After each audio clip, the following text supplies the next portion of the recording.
está terminando outras reuniões e logo ele se junta com a gente. A ideia é a gente manter o horário, respeitar todos que chegaram até agora.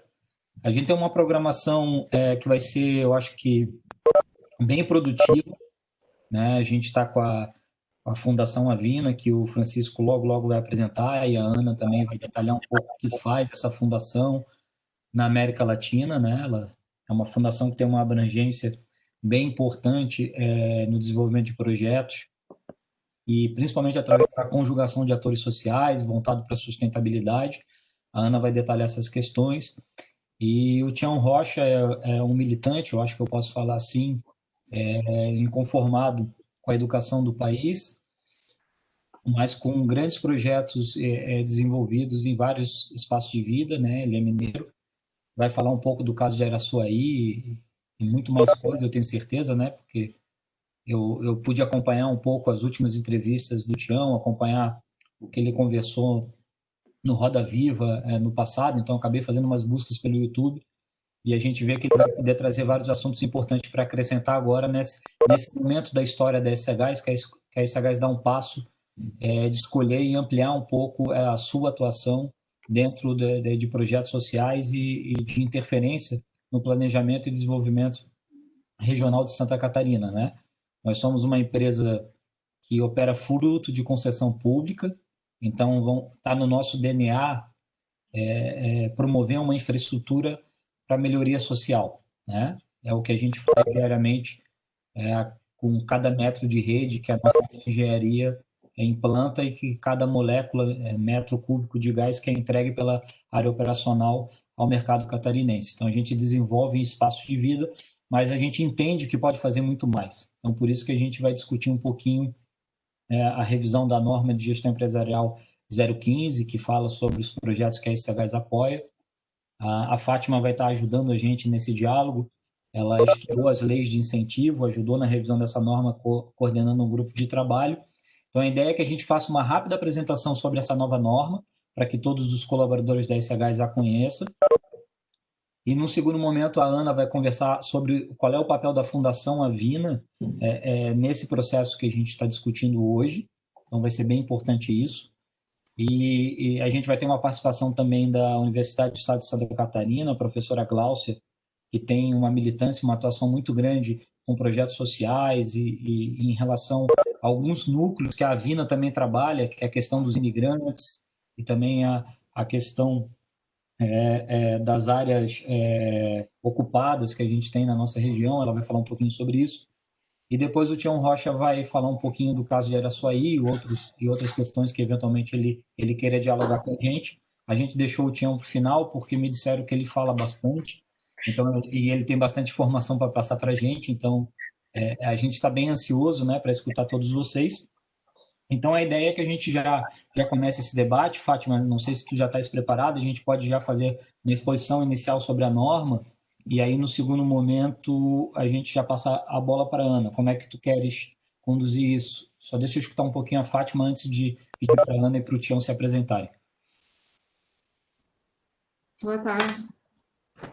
Boa tarde, pessoal, os convidados.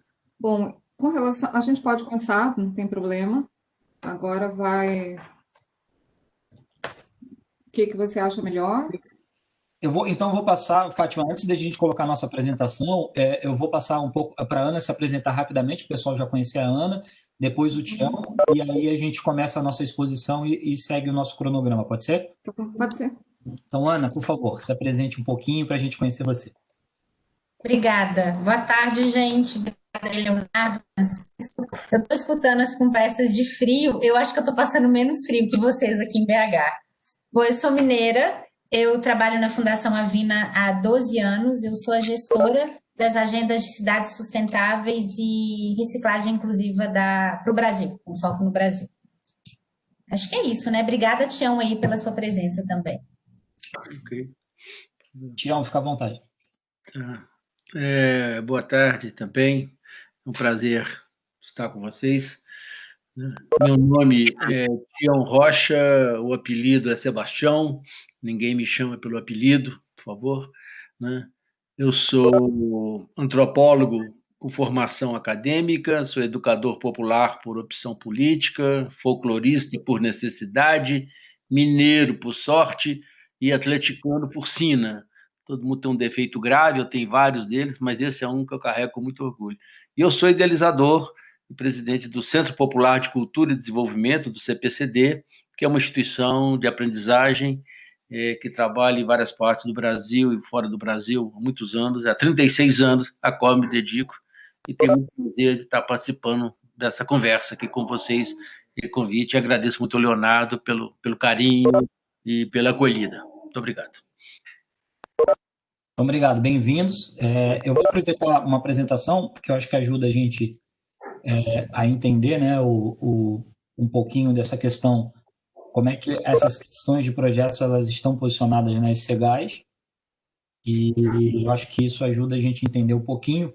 Fátima, eu vou falando e na lâmina dos incentivos, das leis de incentivos, eu paro e você faz a sua exposição, pode ser? Pode ser. Só confirmem com o joinha aí na tela, quem puder, se estão vendo a apresentação. Ok. Então, a ideia inicial do nosso evento é mostrar um pouquinho as escolhas que a SCGAS fez em relação aos projetos sociais, né? O que culminou nessa atualização e modernização e da norma de gestão empresarial 015.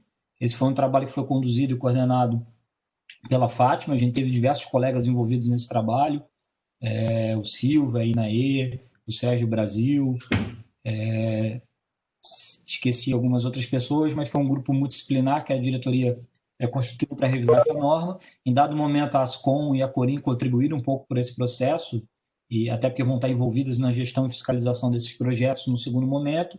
E também a gente teve o apoio do Saúde, da Aldim, que fez bastante apontamentos para a gente poder evoluir na normatização desses processos e principalmente na garantia da entrega em relação a eles. Então, a gente agradece todas essas áreas, todas essas pessoas que ajudaram a estruturar essa nova norma, e o dia de hoje é um pontapé inicial para a gente provocar essa mudança cultural dentro da SCGAS em relação ao olhar sobre as questões dos projetos socioambientais. Então, essa é a ideia.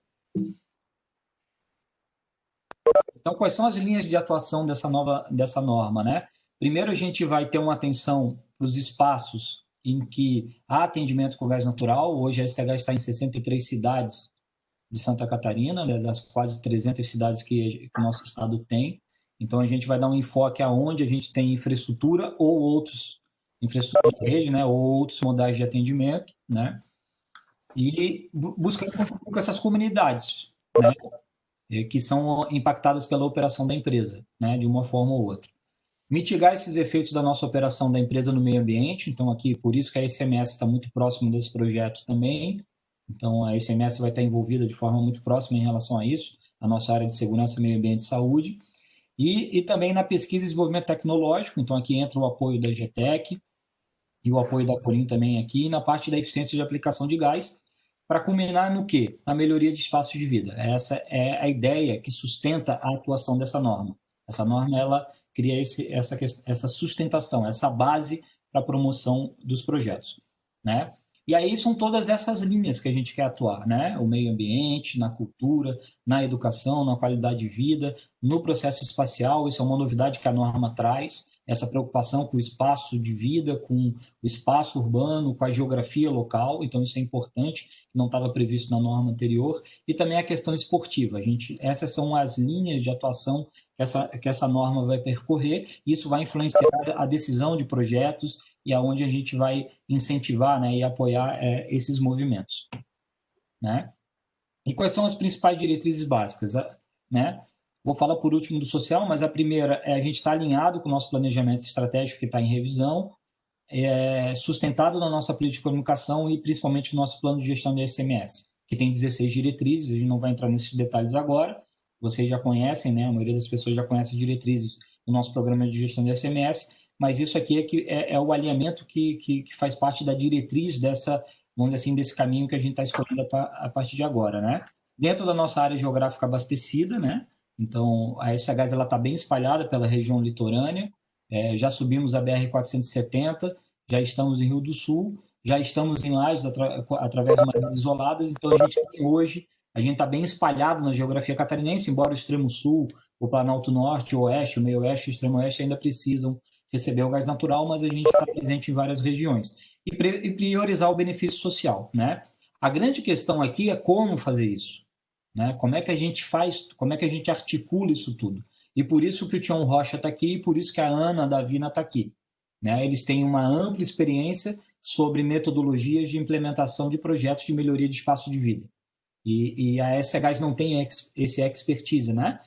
A gente tem uma expertise de fazer rede, entregar gás, né? Medir o gás e promover o desenvolvimento através dessa questão. Mas como é que se faz isso do ponto de vista metodológico? Então, é por isso que a gente tem convidados hoje, para provocar esse pensamento, provocar esse debate, provocar essa compreensão de que forma que a gente pode fazer isso, né? Porque existe hoje metodologias testadas, existe hoje forma de fazer isso, né? A Vina vai mostrar isso qual que é a importância de a gente aproximar vários atores sociais para que isso dê resultado. Então, eu vou deixar a Ana falar sobre isso, porque é ela que entende disso, né? E o Tião trazer os exemplos práticos em relação a isso, eles têm muita experiência nisso. Né? Aí eu passo agora para a Fátima, para ela falar um pouquinho dessa ampliação dos nossos incentivos fiscais através de leis federais e do lucro presumido e real, que vai sustentar alguns outros programas também. Boa tarde. Bom, o que aconteceu? Eu não sei se você prefere, você vai usar, eu continuo na mesma tela, Léo? Posso... Tu quer projetar tu, eu tiro a minha aqui. Não dá problema, tanto faz. Com relação às leis de incentivo, no Brasil, a gente separa as leis pelo federal, estadual e municipal. Na lei federal, ela é incidida pelo imposto de renda, tanto na pessoa física quanto na pessoa jurídica. Como a SC Gás aplica hoje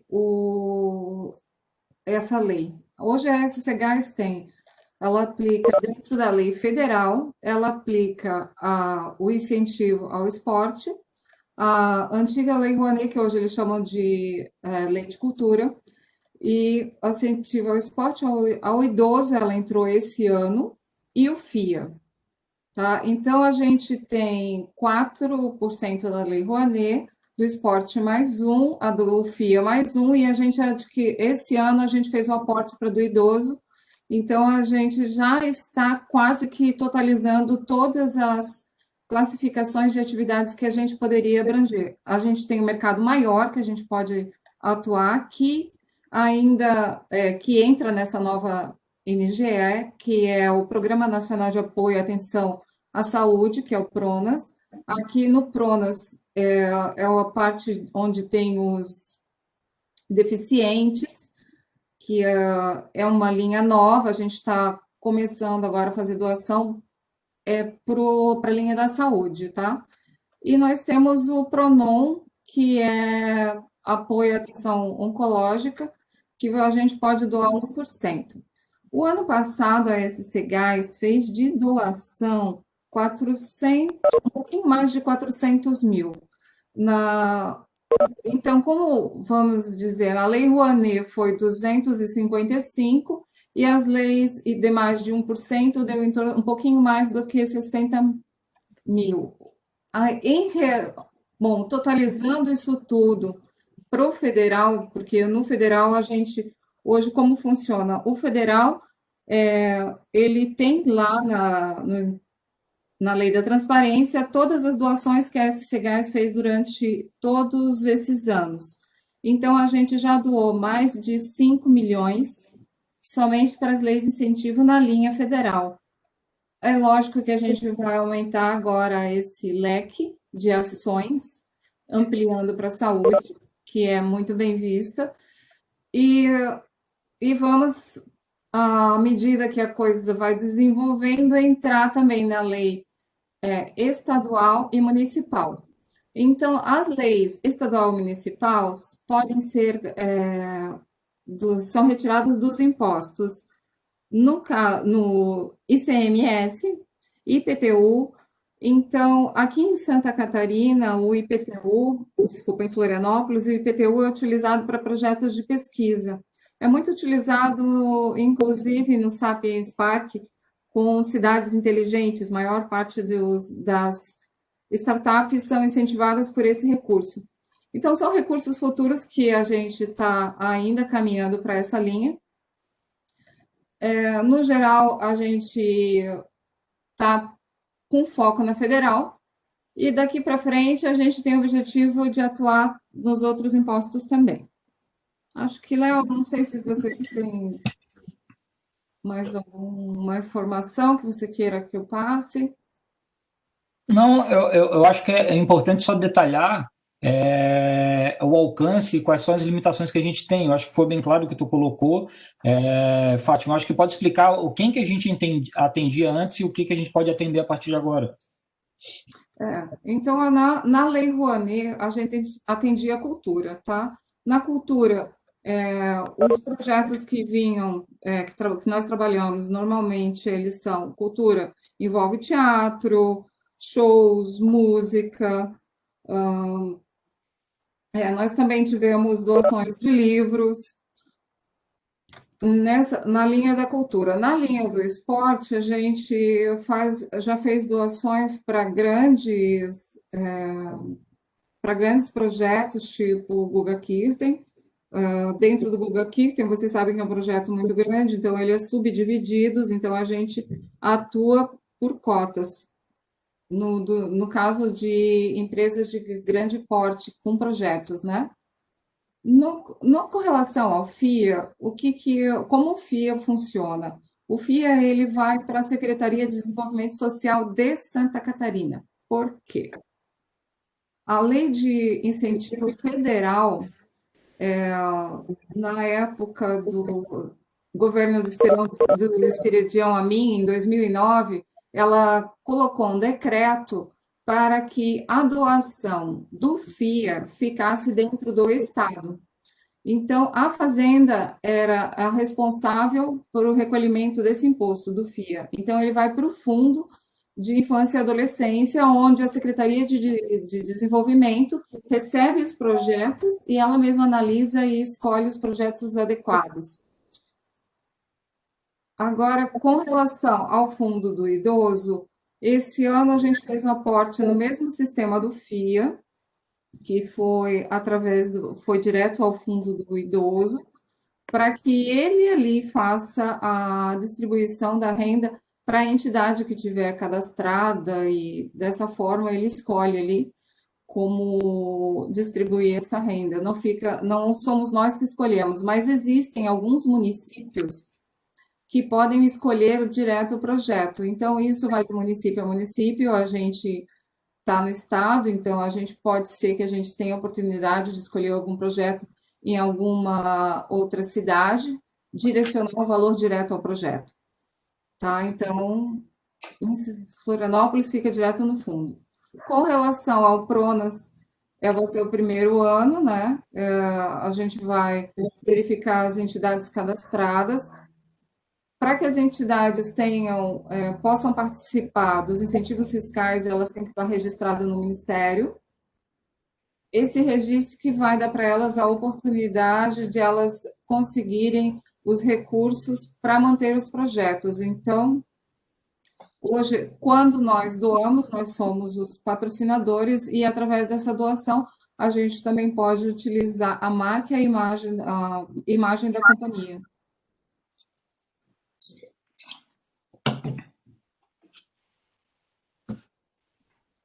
Léo, posso passar para você agora? Pode. Então, o que tem de importante aí? Esse trabalho todo que a Fátima coordenou, a gente amplia o alcance através do lucro real que a gente tem para esses projetos, então a gente está ampliando isso, né? Além de dar um enfoque, como eu falei nas lâminas anteriores, sobre uma diretriz mais clara daquilo que a gente quer fazer, os retornos que a gente busca em conjunto com os projetos, a gente tem hoje uma amplitude maior, né? E aí o segundo passo que essa norma dá, que é bem importante e que não tinha anteriormente, a empresa passa a ter recursos próprios para poder investir nos projetos. Então, além da gente amparar aqueles projetos que já existem, que são concebidos, que têm leis federais de incentivo, que são sustentadas em leis federais, a gente também vai pegar um pedaço da nossa margem. Então, a norma essa nova norma que a gente está apresentando agora para vocês, ela vai pegar 0,25% da margem nos anos que a SCHs tiver lucro, e através de um fundo, isso vai ser discutido ainda com a GEPLAN, como é que isso vai se comportar do ponto de vista orçamentário, mas através de um fundo social a gente vai ter recursos próprios para poder investir em projetos mais perenes e projetos que tenham a cara de Santa Catarina, a cara das regiões que a gente está abastecido, e também uma sinergia com o nosso negócio. Né? Nas reuniões preliminares e nas discussões e debates que a gente fez com atores sociais, com fundações e organizações não governamentais que fazem essas questões e desenvolvem esses projetos, ele sempre ressalta essa importância da gente ter uma sinergia com a nossa forma de ser de empresa, a nossa identidade organizacional e o nosso negócio. Então, a gente está agora colocando no orçamento, né, um processo de investimento em projetos sociais para melhorar o espaço de vida. Então, essa é a grande notícia. Então, além do grande trabalho que a comissão fez, o grupo de trabalho fez em ampliar o alcance dos projetos através do lucro real, a gente também vai ter recurso próprio para investir nisso. Eu acho que é um avanço e mostra que a empresa está preocupada com investimento social. Né? E aí, finalizando a apresentação, eu já passo para o Francisco, que vai apresentar a Ana, para a Ana fazer a apresentação da Fundação Avina. Todos esses projetos, eles já têm uma sistematização maior.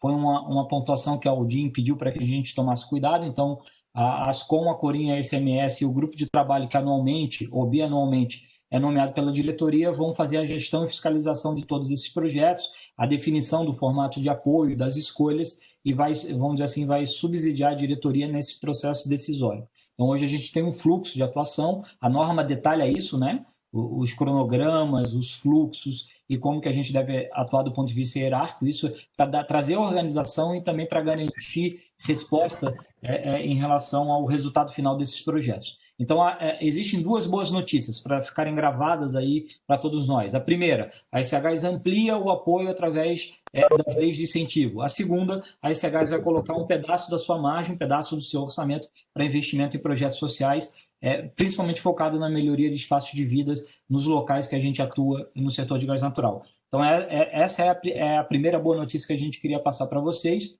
Eu já passo agora para o Francisco apresentar a Ana e a gente vai conhecer um pouquinho da Fundação Avina agora nesse segundo momento. Ok, obrigado, Léo. Boa tarde a todos. Sejam bem-vindos aí, com quem eu não tinha falado ainda, tanto o nosso público interno quanto o nosso público externo também. Temos vários convidados, pessoal pedindo o link agora para acessar, então a gente vai não perder muito tempo e vamos seguir com a nossa programação. Vou apresentar aqui, falar rapidamente da Fundação Avina e vou passar para a Ana. A Fundação Avina, na realidade aqui, Ana, me corrija se eu estiver errado, é Fundación Avina, criada em 2001. Essa fundação busca gerar mudanças em grande escala para o desenvolvimento sustentável na América Latina. No início, ela buscava desenvolver lideranças relacionando-se com expoentes sociais e empresários para fortalecer suas iniciativas. Em uma segunda etapa, a Avina começou a articular a massa crítica acompanhada ao longo do tempo em redes nacionais e regionais. Com presença em 20 países atualmente, ela identifica as melhores oportunidades de mudança sistêmica para prover a colaboração efetiva entre diferentes instituições, líderes e agendas, e cumpre sua missão construindo e fortalecendo processos colaborativos de mudança com atores de diferentes setores para gerar impacto positivo nos objetivos do desenvolvimento sustentável. A Ana, ela é gerente programática na Fundação Avina. Seja muito bem-vinda, Ana, e, por favor, a palavra está com você. Pediria para que todo o público, se pudesse manter os seus microfones desligados para a gente não ter problemas aí na comunicação, no eco e tudo mais. Ana, está contigo a palavra, bem-vinda, muito obrigado aí por aceitar nosso convite. Por favor, fique à vontade aí até para compartilhar a apresentação da Avina. Obrigada, Francisco, obrigada, Leonardo, obrigada por considerarem a Avina nesse processo de construção de vocês. E também agradecer ao Tião, que dentro dessa primeira fase que você comentou, dessas lideranças, tanto o Tião quanto o Marcos Fux, que está aqui também, que depois se tornou diretor da Avina durante muitos anos, participaram desse processo. Eu vou compartilhar uma apresentação. Deixa eu ver. Vocês estão vendo minha tela? Estão vendo? Sim, Ana, tá. Ótimo. Se você Então, quiser expandir a tela para ela ficar maior em modo apresentação, fica à vontade. Eu não sei fazer isso no PDF. Se você souber me ensinar, eu faço. Deixa eu ver aqui se eu consigo. Eu acho que foi. Não. Mas tranquilo, Ana, dá para ver tranquilo, tá? Pode seguir aí sem nenhum problema. Tá bom. Bom, esse é o máximo que fica. Então, vamos lá. Bom, a Fundação Avina é uma fundação latino-americana que trabalha com processos colaborativos em prol do desenvolvimento sustentável. Estamos aí, a gente tem presença de equipe em 19 países, com atuação em 23 países, temos escritório na Europa e nos Estados Unidos também, o início de uma atuação na África, e são mais de 8 mil parceiros ao redor do mundo todo. Somos 75 profissionais e 10 equipes, que são os temas prioritários da Avina. E a gente trabalha, a gente acredita, a gente construiu um marco de atuação, que é a nossa metodologia de trabalho. A nossa grande competência é construir espaços seguros e criativos para a construção de iniciativas conjuntas. Então, eu escutei o Leonardo falando que vocês fazem rede, nós também fomentamos redes, mas rede de pessoas e de organizações. Então, a gente identifica o capital social, quem são as pessoas que estão com vontade aí de buscar mudanças sistêmicas e estão trabalhando em temas, busca os processos de inovação que tem a ver com conhecimento que transforma em ferramentas, em metodologias. Então, uma visão unificadora, a visão unificadora tem a ver aonde as nossas estratégias desses atores, elas convergem, aonde a gente pode trabalhar de maneira integrada e que se a gente unir esforços, a gente vai conseguir produzir maiores resultados. Com isso se gera a incidência, que é o que a gente fala muito de mudanças sistêmicas. A gente não muda os sistemas mudam, a gente consegue catalisar e trazer elementos novos para esses sistemas. E a gente fala de mudanças sistêmicas porque a gente fala que a mudança, para ela ser sólida e para ela ser real, é importante que vários elementos sejam considerados. Então, o econômico, o social, o ambiental, o político, o cultural, vários elementos precisam ser considerados e trabalhados nesse processo de mudanças sistêmicas. Para isso, se criam as agendas comuns de trabalho e, a partir disso, se solidifica as ações. A gente gosta de falar que a gente gosta de trabalhar muito com alianças improváveis. Então, é o que a gente já fez várias vezes. Colocar o catador de material reciclado, sentado com o governo federal e sentado com as empresas de marca, por exemplo, Coca, PepsiCo, para poder construir juntos sistemas de reciclagem de embalagem pós-consumo, por exemplo, onde o catador é considerado no processo, já que 90% das embalagens que são recicladas no Brasil hoje passam pelas mãos dos catadores. Então, é esse tipo de aliança que a gente gosta de fazer. E para a gente identificar o que a gente chama de oportunidades de impacto, que é aquilo que a gente pode contribuir, gerar valor, a trazer impacto, tem a ver com a relevância do projeto para um grupo, para um território, para um grupo de pessoas, as lacunas de colaboração que realmente a Avina pode orquestrar essas alianças, os pontos de inflexões, o quanto que isso é estratégico, que não é pontual, e quanto que isso pode escalar. Escalar não necessariamente está relacionado a transformar isso em muitos, mas com que ele possa se multiplicar a partir daquele próprio grupo, que é gerar autonomia, gerar empoderamento. Então, são mais de 25 anos de experiências em processos colaborativos, que permite gerar uma rede global de parceiros. Então, quem tem conhecimento, quem tem as metodologias, a nossa maior riqueza são os nossos parceiros. Então, Leonardo, quando você me contou que você leu o livro e que tinha a experiência do Tião, o que eu falei, então a gente tem que chamar o Tião para conversar, porque a metodologia que o Tião desenvolveu lá em Araçuaí, que ele já levou para outros lugares, é do CPCD, foram eles que criaram, foram eles que construíram. A Avina trouxe a competência de colaborar com o processo e trazer atores. Enfim, a Avina, foi o que eu falei, são mais de 8 mil atores, e 8 mil atores desde organizações de bases, movimentos sociais, a lideranças globais, empresas, governo, e são sempre redes multissetoriais, onde todos os atores estão envolvidos para uma construção conjunta, e tem algo para a gente que é muito precioso. Os parceiros, eles são incondicionais, com uma profunda mudança, assim, uma profunda vocação para a mudança, que eu entendi exatamente que é o que você trouxe na sua fala, Leonardo, dessa mudança de estratégia de investimento social que vocês estão vivendo. A gente fala muito que são parcerias de ganha-ganha. A gente tem o privilégio de ter um filósofo na equipe, que é o colombiano, que é o Bernardo Toro, que é um filósofo bastante conhecido na América Latina e no mundo todo, e ele fala muito de transações ganhar-ganhar. Então, o que a gente estimula, a gente orquestra esses espaços de colaboração para as parcerias sejam parcerias ganhar-ganhar, são as transações ganhar-ganhar, onde todo mundo precisa, onde existe valor compartilhado de benefícios e valores para todos os atores envolvidos. Então, isso tem que ser equitativo, senão não faz sentido aquela colaboração entre os atores. Aqui a gente trabalha, a gente tem os temas prioritários, são 9 temas, então toda a nossa atuação está dentro desses 9 temas, que é a tecnologia para mudança social. Eu vou passar mais rápido aqui para a gente ter mais tempo para escutar o Tião. A ação climática, acesso à água, o tema de reciclagem, são cadeias produtivas, aí reciclagem, a reciclagem vale a pena explicar um pouco mais, que é qual que é a contribuição da reciclagem com a inclusão dos catadores para as estratégias de economia circular hoje no mundo.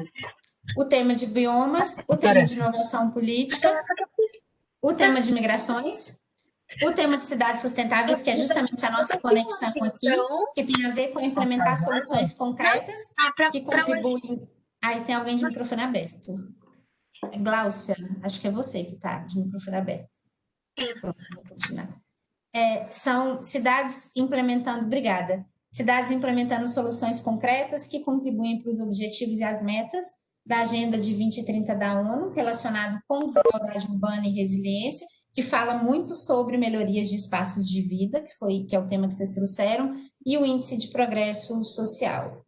E como é que a gente mede nossos impactos? Através dos resultados. E os impactos não são só da Vina. Os impactos são do conjunto de atores que trabalham integrados buscando esses resultados e essas mudanças sistêmicas. Então, nesses 25 anos, foram mais de 3 milhões de pessoas com acesso à água, 25 mil catadores que foram incluídos formalmente em sistemas de reciclagem nas suas cidades e nas cadeias de valor das indústrias. São 35 milhões de habitantes em cidades com planos de meta e participação cidadã, onde a Vina apoiou movimentos locais e atores para que pudessem incidir na construção de planos de meta com a participação da sociedade civil. Monitoramento e alertas precoces no rio, Pilcomayo é um rio na América Latina, que salvam vidas e recursos, e aí a gente está falando de Amazônia. Enfim, eu trouxe alguns dos principais resultados, mas acho que a grande mensagem é que o grande papel da Vina é orquestrar múltiplos atores em prol de agendas comuns para a gente,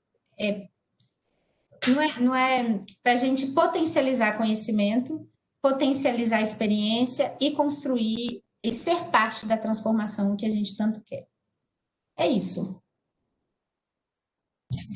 Ok, muito obrigado. Foi bastante interessante a apresentação da Fundação Avina. Eu sei que se correu um pouquinho para a gente deixar espaço aqui, né, para a gente conversar. O Tião vai falar bastante. Antes do Tião, eu vou falar um pouquinho aqui da professora Gláucia, que até a Ana conversou com ela agora há pouco aí sobre o microfone. Pessoal, o microfone, por favor, porque ele, de fato, acaba atrapalhando aí quem está fazendo as apresentações, né? A gente sabe que às vezes a gente esquece, mas se pudermos aí vai ficar bacana.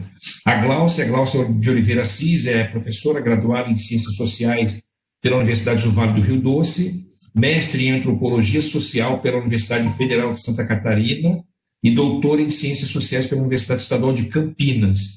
Depois ela fez pós-doutorado em Sociologia pelo Instituto Universitário de Lisboa e também pós-doutora pelo Núcleo de Estudos de População. Ela é professora na UDESC, Universidade do Estado de Santa Catarina, na graduação e na pós-graduação, programas de mestrado em História e Planejamento Territorial e Desenvolvimento Socioambiental. É pesquisadora, colaboradora na Universidade Vale do Rio Doce, e também na Universidade Federal de Santa Catarina. Coordena o Observatório das Migrações de Santa Catarina, que está articulado em rede ao Observatório das Migrações de São Paulo. Ela tem desenvolvido pesquisas na área de antropologia social, com ênfase em antropologia urbana, relações de gênero, migrações contemporâneas, atuando principalmente nos seguintes temas: migrações internacionais, relações de gênero, família, redes sociais, mulheres emigrantes brasileiros e segunda geração, grupos populares urbanos e práticas contraceptivas. Professora Glaucia, boa tarde, bem-vinda. Quer fazer uso da palavra? Antes, depois a gente vai passar para o Tião Rocha fazer uma conversa bacana com a gente. Boa tarde, professora, bem-vinda.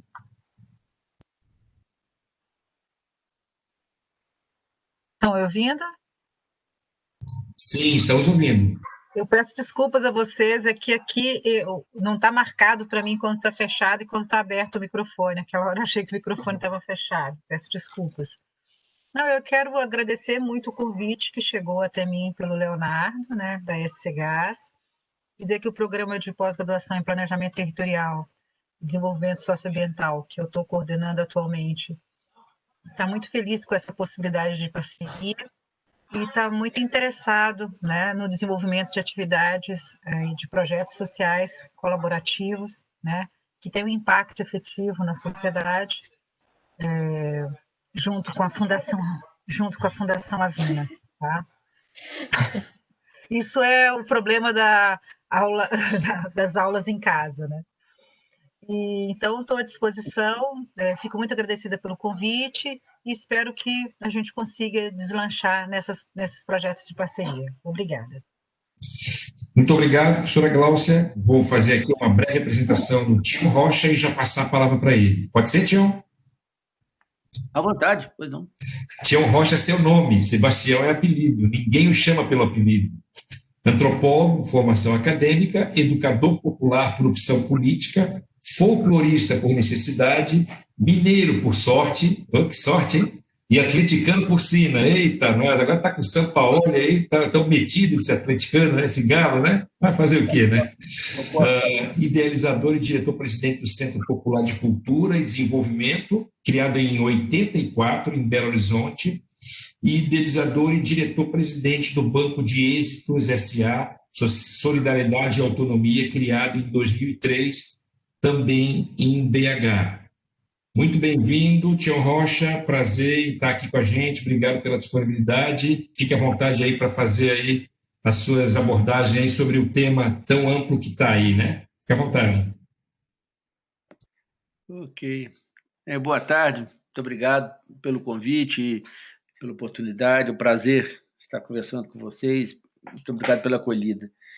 É um prazer. E fico muito feliz por vários aspectos, né? Estar conversando com as pessoas, instituições de Santa Catarina.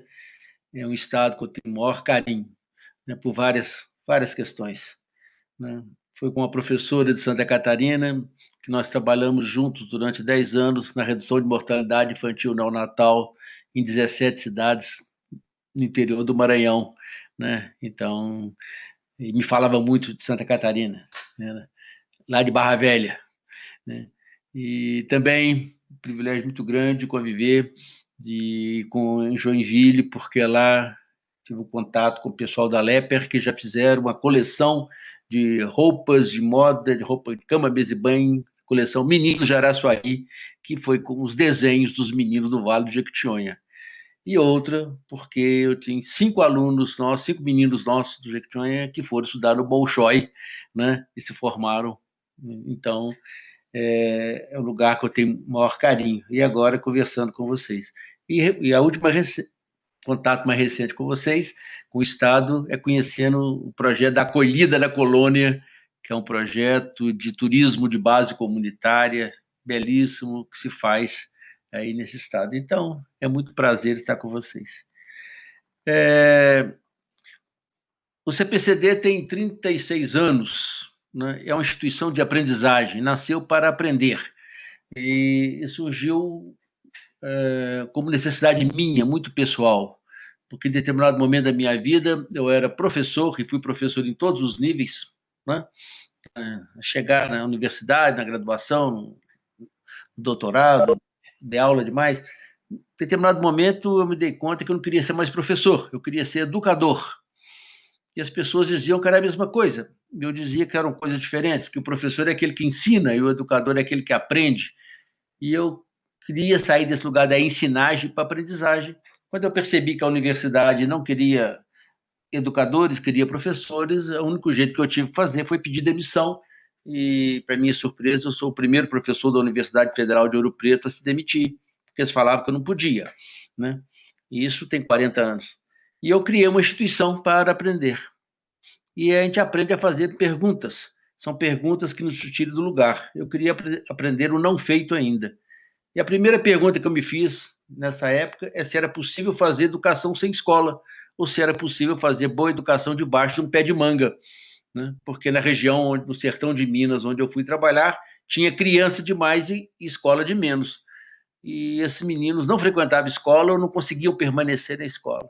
E aí eu resolvi, com um grupo de pessoas da comunidade, fazer uma experiência que gerou a escola debaixo do pé de manga, construímos a pedagogia da roda, e a gente se comprovou que é possível sim fazer educação sem escola. A gente só não pode fazer educação sem educadores. Só bons educadores produzem educação. O resto você pode fazer isso em qualquer lugar, inclusive debaixo de um pé de manga. E depois eu nunca mais parei de fazer perguntas.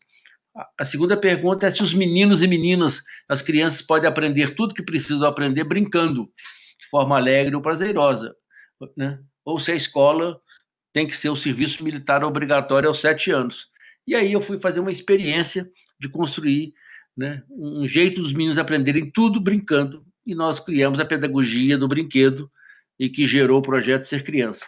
Então nós fomos simplesmente, né, fazendo perguntas, experimentando, executando, sistematizando, avaliando e avançando com as perguntas nesse sentido, né, permanente, entendeu? Então, só um minutinho. Essa experiência, né, que nos levou a avançar, aí chega um determinado momento, aí eu quero entrar no Vale do Jequitinhonha. Há 22 anos, eu fui trabalhar no Vale do Jequitinhonha. Eu fui a convite dos funcionários da Natura, que na época viram um filme, um documentário sobre a fome e a miséria no Jequitinhonha e resolveram fazer um projeto para apoiar a vida de 100 crianças naquela região. E eles me convidaram para realizar esse sonho. Eu só falei que isso não é um sonho, né? Isso aí é indulgências plenárias, né? Quer dizer, eles queriam durante 3 anos apoiar a vida de 100 meninos. Eu falei, eu só topo se vocês quiserem parar só aí. Eles falaram, mas onde é que é isso? Eu falei, é bem no centro do vale, né? Que é o epicentro desse lugar, que você chama o Vale da Fome, o Vale da Miséria, e que eu conheço, e que tem uma história. E eles falaram, bom, e daqui a 3 anos, vocês vão sair, vai sobrar para mim, né? E aí eles toparam. E o que vocês querem que a gente faça lá? Eu falei, leve esse projeto Ser Criança, que é o projeto que ganhou todos os prêmios nacionais e internacionais daquele ano, Itaú, Unicef, prêmio da Unesco, por aí afora, um monte de coisa. E nós começamos com esse projeto de educação pelo brinquedo, lá no Jequitinhonha. Acontece, com 6 meses de projeto, um jovem de 17 anos me procurou e falou, Tião, ano que vem eu não volto. Eu falei, por quê? Porque ano que vem eu encerro minha vida de estudante, porque quando eu faço 18 anos, aqui, quando a gente faz 18 anos, a gente para de estudar. Falei, por quê? Porque a gente tem que trabalhar. Falei, mas pode continuar aqui no projeto. Falei, não, mas é porque eu tenho que ir para o corte. Corte, falei, corte de cana. Né? Aí eu falei, você não sabia disso não? Eu falei, não sabia disso não. Falou, pois é, meu pai foi, meus irmãos estão lá, agora é minha vez. Minha mãe falou que eu já aprendi tudo que eu precisava de aprender. Se eu não aprendi, o problema é meu. E aí eu fui para o corte de cana no interior de São Paulo e vi a situação. E, na realidade, aquilo lá não é vida muito digna, né? O indivíduo, para ganhar um salário mínimo naquela oportunidade, ele tinha que cortar 14 toneladas de cana, né? Isso era trabalho semi-escravo, né? E, às vezes, ele era convidado para fazer um projeto de 20 toneladas por dia, né? E ele, 3 meses depois, o pulmão dele estourava. Só que isso era um projeto de vida, ele passava 9 meses lá e todos os anos assim, renovava os contratos. E a pergunta é, por que você vai para lá, cara? E eles falavam, porque lá na minha terra não tem trabalho, não tem renda, é seco, é semiárido, então eu tenho que vir para cá. Eu falei, por que aqui? Ele falou, porque aqui eu recebo no sábado, trabalho durante a semana e recebo no sábado. Então, eu falei, quer dizer, se a gente conseguisse uma condição de você não vir, você viria? Ele falou, claro. Só que isso, né, era o processo, já vem num fatalismo histórico. Então, naquela época, 22 anos atrás, era coisa só de Araçuaí, vinham mais de 7 mil homens para o corte de cana, da região era quase 80. Eu voltei, chamei meu pessoal, né, do projeto Ser Criança, de educação pelo brinquedo, projeto exitoso, premiado, bacana, e falei, olha, gente, não faz sentido você ter um projeto bonito para as crianças, eu vou perdê-los daqui a alguns anos. Vamos fazer um pacto das crianças, meninos e meninas, dos jovens que sentarem na nossa roda, participar do nosso projeto, nós não podemos perder nenhum para o corte de cana. Topam. E é isso que nós topamos, fizemos esse pacto, nós fizemos todo ano isso. E isso que eu quero, adiantei para vocês, que nesses 22 anos, eu nunca perdi nenhum menino para o corte de cana, mas já perdi 15 jovens. 10 para Bituca, para a Universidade de Música Popular Brasileira, em Barbacena, e 5 para o Balé Bolshoi, aí em Joinville. Né? O Clóvis Rossi escreveu uma crônica em 2007 dizendo: você está perdendo os meninos para o futuro. Eu perguntei, pode? Ele falou, pode. A gente não pode perder por atraso. Eu falei, então eu quero perder para o futuro. Como é que a gente perde pelo futuro? Então eu percebi que projetos isolados são muito interessantes, muito bacanas, mas não são transformadores. Só melhora a vida das pessoas enquanto estão dentro daquele projeto. Eu precisava de ampliar. Aí nós criamos programas, 2 programas. Um que chamava Meu Lugar é Aqui, ou seja, ninguém tem que sair daquele lugar para ir buscar o bem-estar, a felicidade, a qualidade de vida em outro lugar. Era cuidar do presente e do presente. O outro programa chamava-se Cuidando dos Tataranetos. Como é que a gente cuida desse lugar para que todos que aqui estão, né, possam permanecer. Né, e a gente não vai conhecer esses que virão, né, essa turma. Né? Sumiu minha coisa aqui. Então, nós não vamos conhecer os tataranetos. Então, como é que a gente cuida dessas gerações? E aí nós resolvemos olhar para o território e perceber qual era o grande desafio. E aí percebemos que nós tínhamos um problema imediato. Né? Em 2013, dos meninos que estudavam nas escolas públicas de Araçuaí, né, estaduais e municipais, só 3,3% das crianças conseguiram o grau de suficiência. 96,7% eram insuficientes, 60% no estado crítico. Né? Então, era uma falência total de um modelo de educação que, depois de 8 anos, né, de sistema educacional, os meninos continuavam semi-analfabetos. 60% no estado, pior ainda, né? Não sabiam ainda, nem tinha o mínimo de letramento possível. Então, a gente resolveu, né, usar dos nossos recursos, da nossa experiência e tal. E a coisa mais fundamental que eu pude levar para esse projeto foi a experiência que nós tivemos em Moçambique. Durante muitos anos, nós trabalhamos na formação de educadores que trabalhavam com as crianças e jovens que viviam nos campos de refugiados de guerra. E eu aprendi com os macuas, né, lá de Namalim,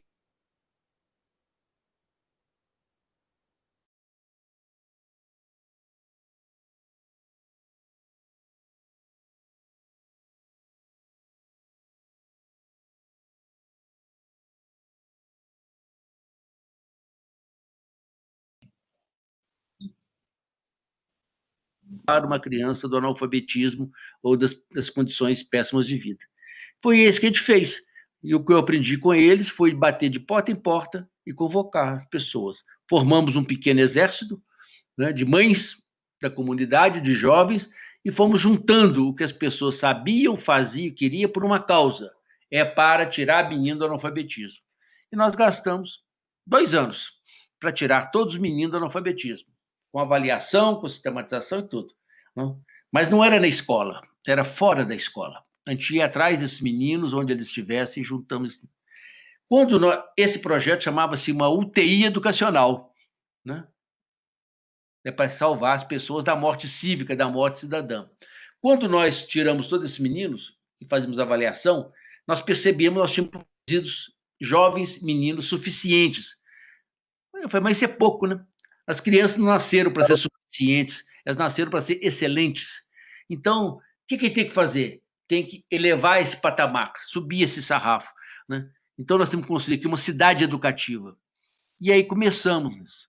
Foi exatamente nessa oportunidade que a gente teve o privilégio de conviver com a Fundação Avina, né? Eu sou dessa primeira fase aí que a Ana fazia referência, e eu tive o privilégio, né, de ter como companheiro, né, de ideal o Carlos Miller, que era o coordenador da Avina na Amazônia e que incorporava Minas Gerais também.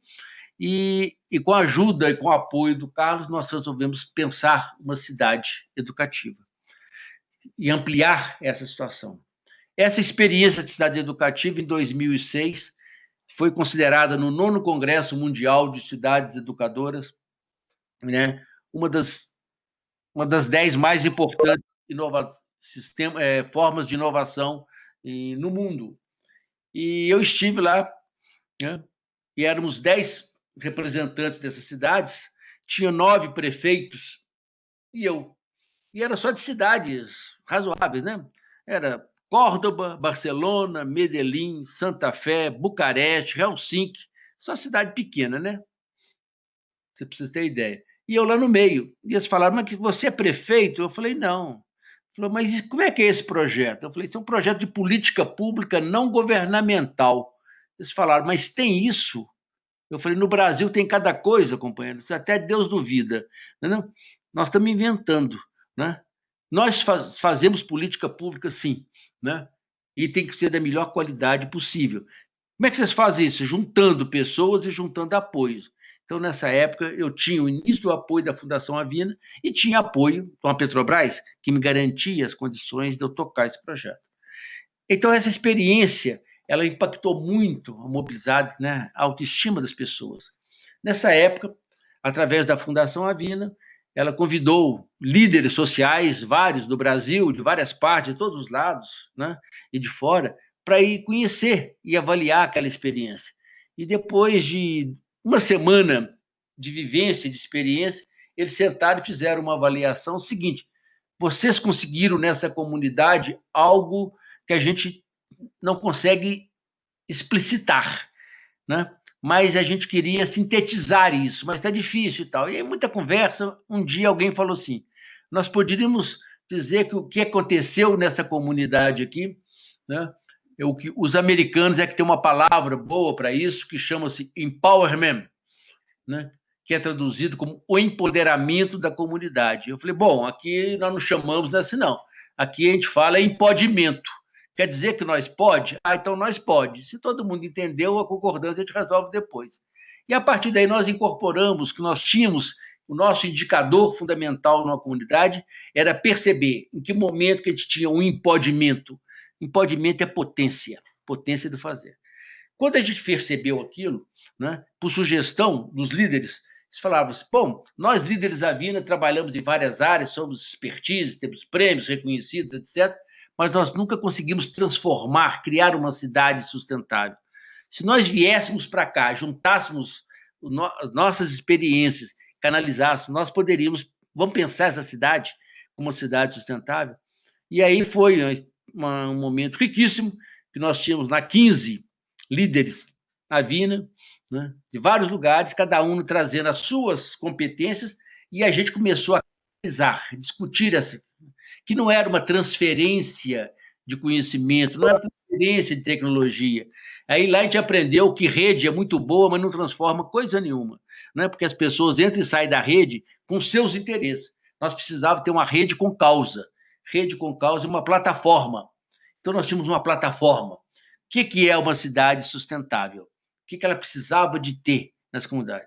O empoderamento comunitário, a satisfação econômica, né? Satisfação econômica é um conceito bem mineiro, né? Porque mineiro não quer ficar rico, mineiro quer ficar satisfeito, né? Se está satisfeito, todo mundo entende que ele está bem, o bolso tem, ele tem o que ele garante.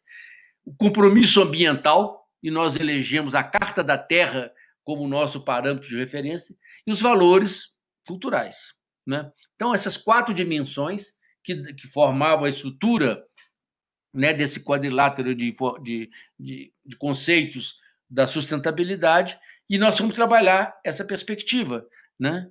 E é isso que a gente faz, pensar o território, convocar essa aldeia e colocá-los como essa causa. Essa experiência é que ela foi só avançando, né? Então, era o Araçuaí Sustentável, que chamava de Araçussa. Depois nós percebemos que a sustentabilidade é no sentido de para sempre, então virou o Ara Sempre, e esse movimento continua, mesmo depois, quando a Avina mudou, né, a sua forma de sair, e a Petrobras também saiu, e como é que nós podíamos tocar essa questão? Então, o que a gente percebeu, né, e fundamentalmente o que a gente faz, é de como, né, garantir para aquelas pessoas, né, uma qualidade de vida onde a gente pode sempre buscar um grau de excelência. Então, a gente começou a pensar assim, como é que a gente faz das nossas escolas centro de excelência e educação do campo. O que é isso? Era buscar autonomia, a buscar a autossuficiência em determinados recursos, é manter a perenidade de determinadas ações. Então, a gente, né, diversificou, tivemos que aprender de todos os jeitos, e, mais do que isso, estratégias, né, que pudesse não só garantir que nenhum menino, nenhum jovem vai sair daqui para buscar o futuro ou a sua qualidade de vida fora daqui. Ele pode fazer aqui. Outra, como é que eu posso trazer o povo de volta? Né? Então, esses meninos lá, eles criaram. Então, Araçuaí hoje é uma cidade, né, que tem a única cidade do Vale do Jequitinhonha que tem um cinema, de verdade. Porque isso é um desejo dos meninos, ter acesso ao cinema. Eles não sabiam o que era cinema. Né? Eles sabiam ver filme na televisão, mas isso não é cinema. Eles não tinham acesso à sétima arte. Então, hoje tem um cinema. Né? O cinema menino de Araçuaí foi construído por eles, com recursos deles, né? Só passa filme bom. Mas eles também queriam não só ver filmes, eles queriam, né, se ver no cinema. Né? Mas eles queriam se ver não como a mídia o coloca, como a região da fome e da miséria. Então, eles começaram a pesquisar a si próprios. Não é? Então, os meninos do cinema começaram a fazer registros sobre a si mesmo, com muita dificuldade no início. Eu tive que distribuir para eles o livro das Cidades Invisíveis, porque eles não conseguiam perceber onde é que estava a visibilidade das coisas boas. Não é? Então, eles leram aquilo do Ítalo Calvino e depois começaram a pensar como é que era o lado visível da sua cidade. E olhar a cidade pelo lado cheio do copo, pelo lado luminoso, não pelas carências. Quem mede carência é o IDH. Nós não medimos carência, nós medimos potência. Nós medimos IPDH. Qual que é a capacidade que existe numa comunidade de acolhimento, convivência, aprendizagem e oportunidade. E aí eles começaram a contar essas histórias. E eu falo, conta essa história em 1 minuto. Eles começaram a fazer pequenos vídeos de 1 minuto e começaram a ganhar prêmios nacionais, internacionais disso. Então, hoje, eles são produtores disso. Outra questão é que os jovens daquela região, como todos os jovens do mundo, eles são fascinados por tecnologia. Eles queriam dominar esses equipamentos.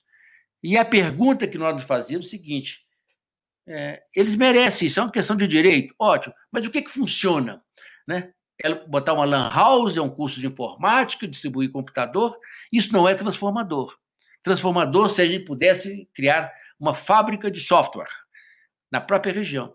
Então, foi muito interessante essa experiência, que um dia, por acaso, com um amigo, que era um companheiro ligado, inclusive, à Avina, o Aerto, e nós estávamos em São Paulo e apareceu um diretor da IBM e ele dizia para a gente que ele estava construindo uma fábrica de software em Campinas.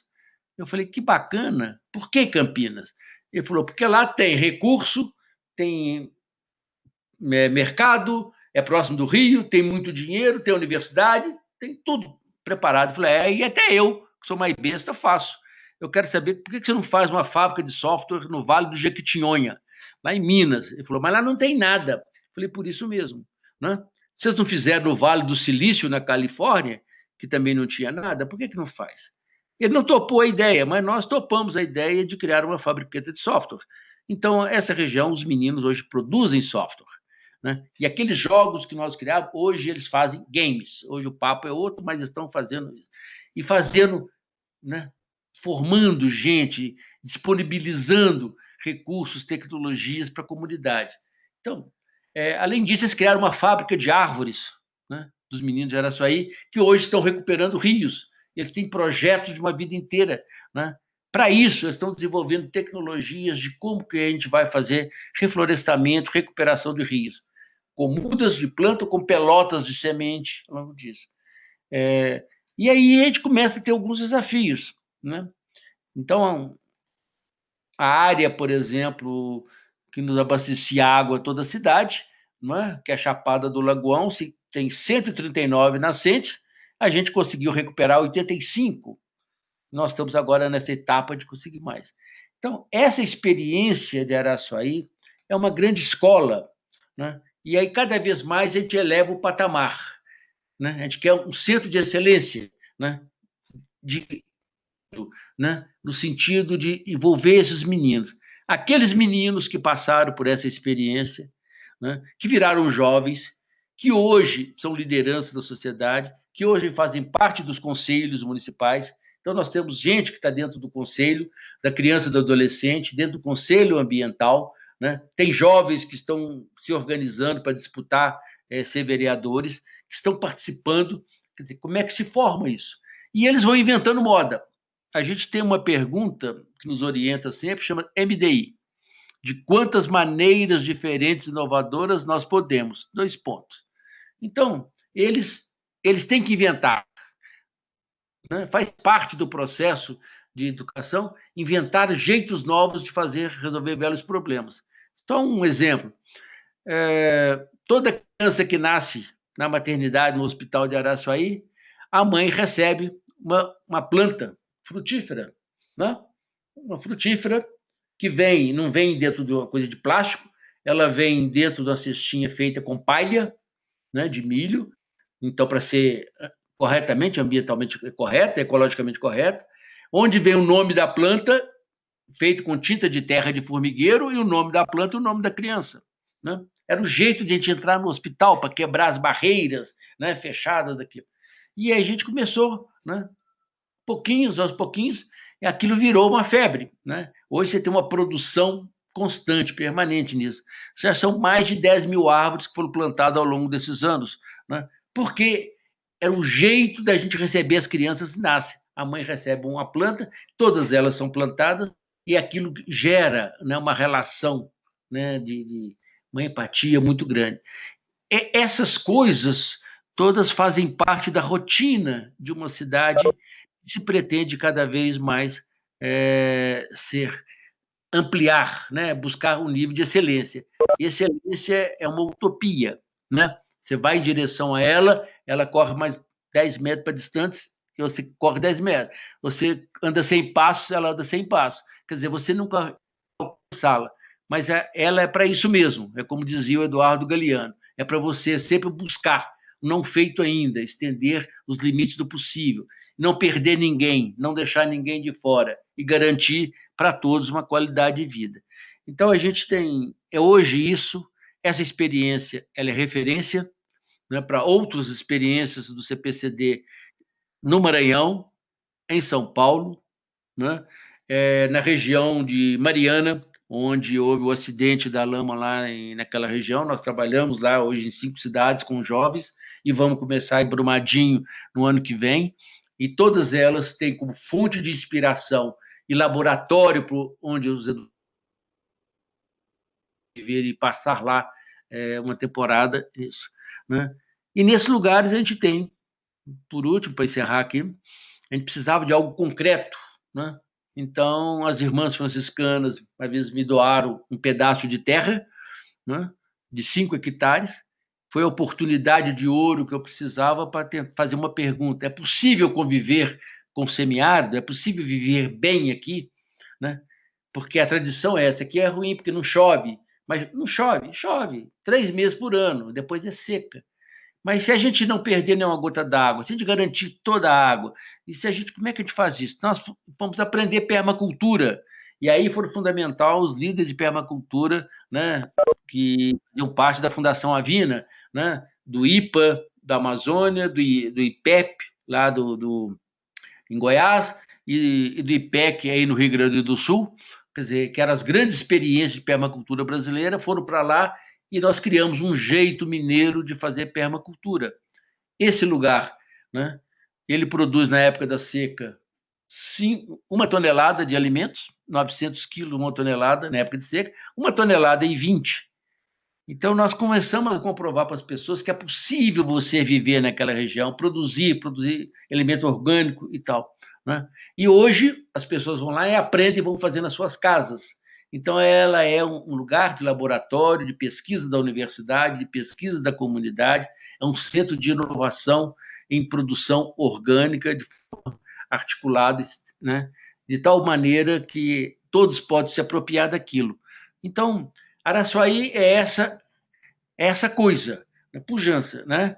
E tem o seu grande carro-chefe, que são os meninos de Araçuaí, né? Que é um grupo de meninos que queria cantar, que hoje eles têm um coro, que já cantaram, já saíram representando Araçuaí em todos os lados, gravaram com Milton Nascimento, com Gilberto Gil, com todas as coisas, e do trabalho deles é que essas coisas foram sendo criadas, né?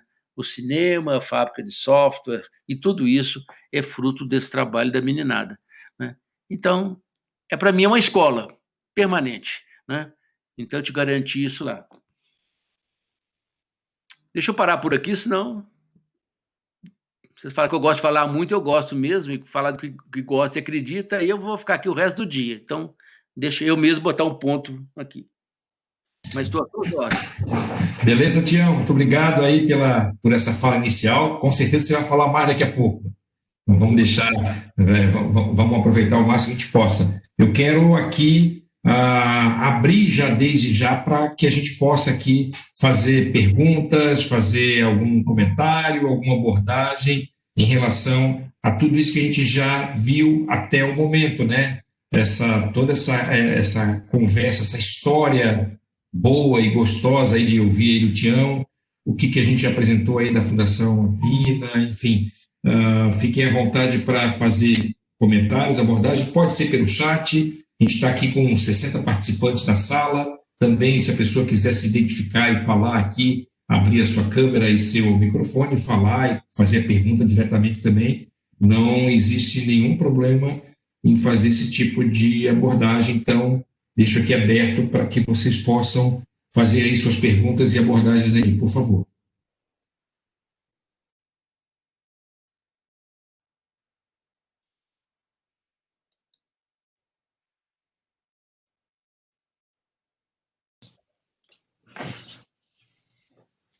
Eu vou fazer uma pergunta para a Ana. Pode falar. Não, vai lá. Vai lá. Não, pode falar, tranquilo. Não, vou fazer uma pergunta para a Ana. Se ela poderia comentar um pouquinho como é que as empresas participam, né, em parceria com a Avina dos projetos, como é que é esse processo de seleção ou esse processo de construção, né, de projetos, entender um pouquinho isso e como é que tu vê essas questões metodológicas que tu apresentaste da Avina, de que forma a gente pode se aproximar disso, né, dessa compreensão. Porque quando uma empresa decide investir num projeto, eu entendo que ela tem que pensar numa perenidade, nesses resultados aí que a Avina apresentou, esses outros resultados que o Tião apresentou. Então, às vezes, o grande desafio é esse processo de escolha, né? E também de definição da metodologia, entre aspas, de intervenção, né?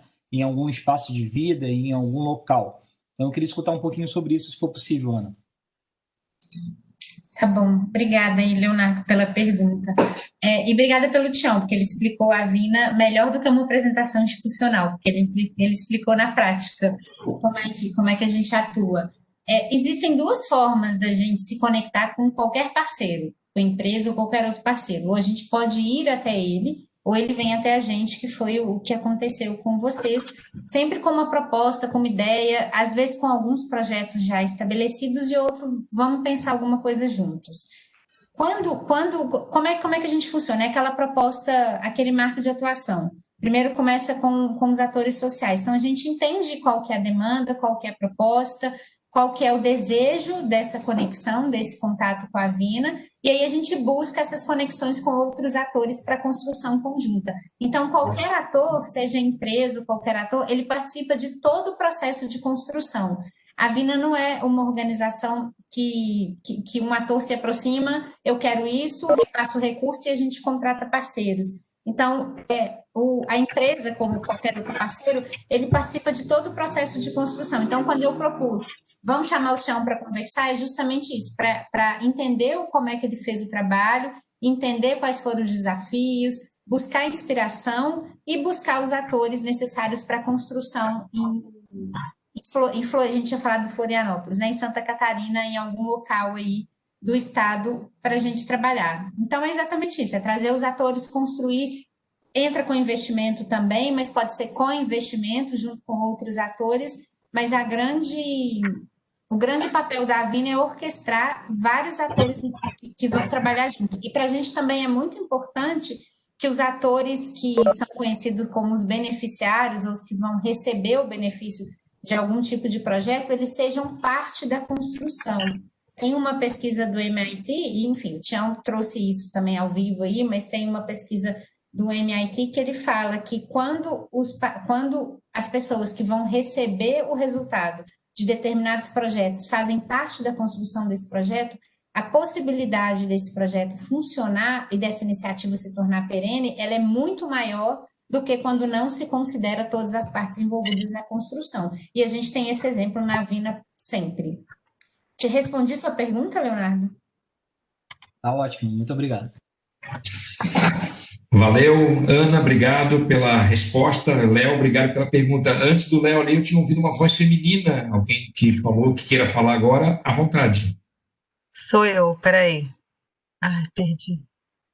Oi. Oi, quem é? Estão me ouvindo? Olá, é a Gláucia? Sim, sou eu. Estão me Sim, ouvindo? professora, fica à vontade. Sim, estamos ouvindo sim, pode falar.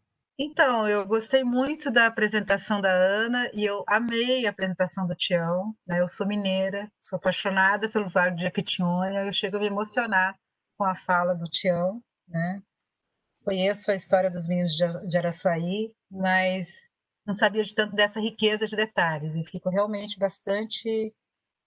muito feliz, né? Eu trabalho há muito tempo com projetos de extensão e esse gap do projeto de extensão se transformar num projeto de inovação efetiva nas comunidades é sempre um desafio para a gente, né? Aprendi muito com sua fala. E eu fiquei muito curiosa com uma coisa, né? Você fez um recorte. Eu queria que você me falasse um pouco, se desenvolveram projetos nesse sentido, me parece que sim, né? Como que, à medida que esses projetos são desenvolvidos, como que eles contribuem para uma maior igualdade de gênero, né? Porque você falou um pouco sobre a importância das mulheres para ajudar na questão das escolas, você fala dos meninos, né? Os meninos de Araçuaí, mas eu queria um pouco saber, né? O que acontece com as meninas, com os problemas que afetam as meninas nessas regiões, né? Como que eles foram tratados no projeto, se tem projetos específicos para isso. Enfim, é uma curiosidade mesmo, porque da nossa perspectiva, né, é importante pensar nessas questões dos projetos sociais para a gente, sempre envolvendo essa questão da igualdade de gênero, de como é que a gente pode trabalhar isso.